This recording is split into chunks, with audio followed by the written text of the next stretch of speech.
Hey YouTube, what's up? I'm here with a little bit different kind of video. I normally am more car oriented, but got a pretty interesting opportunity here, and I thought I'd kind of share my progress with you guys and see where it's going.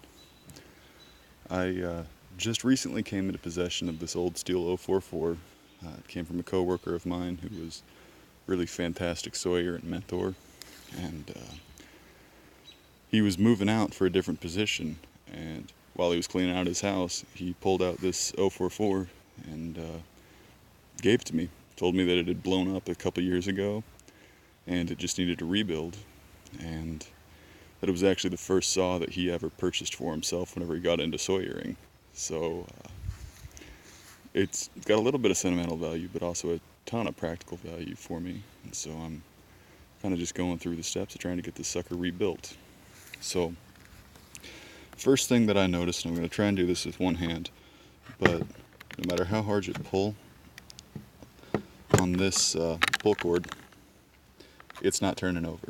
So the first thing that I actually ended up doing, and it's a quick little trick and diagnostic aid for you. If you ever come into that situation to where you've got a pull cord not pulling, instead of immediately thinking, oh crap, the cylinder seized up this side or the other, the first thing that I actually do is I pull this assembly off.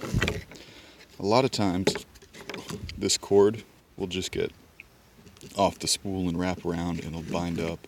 That'll be the main issue for it not pulling. Most of the time it's not going to automatically mean that you've got some sort of a catastrophic engine malfunction. But when I pulled that off, the rewind unit, sorry about fumbling around here, the rewind unit is in full working order. There's absolutely nothing wrong with it. So I came to this. This is what basically is connected to the piston. This is what the pull cord pulls whenever you go to pull on it. You notice it's pretty seized. So what I ended up doing prior to this video, I pulled the muffler off the front here, and I just sort of filled it with some Marvel Mystery Oil. I know that a lot of people swear by diesel fuel, PB Blaster. There's just a number of things that you can use to be able to potentially unseize two-stroke engines. So one of the things I've heard a lot is just good old WD-40.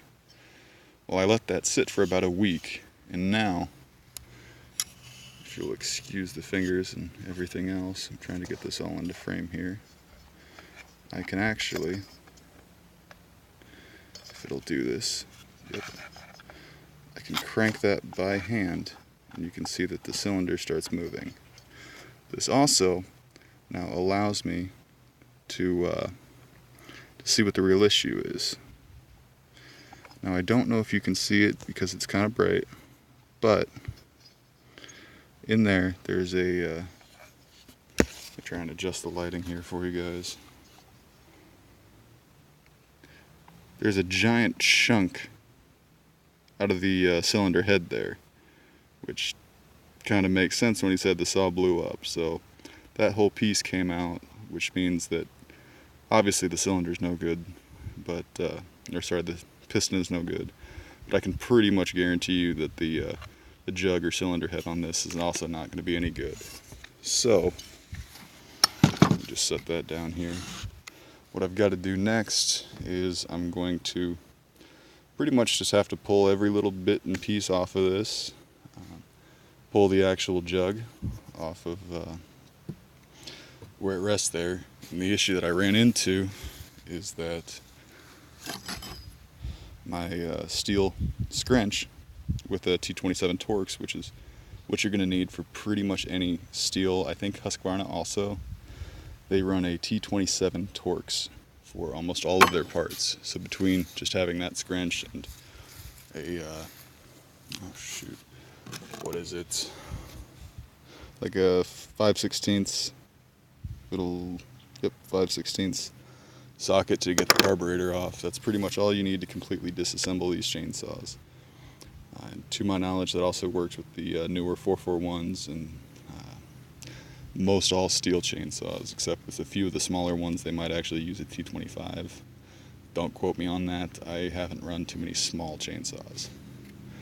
So that's basically where we're at here. Just a quick little diagnostic tip and an introduction into this little mini series that I'm going to be doing while I get this saw up and running. So that's it for today. I will see y'all in the next one. Like, subscribe, do what you got to do, and take care.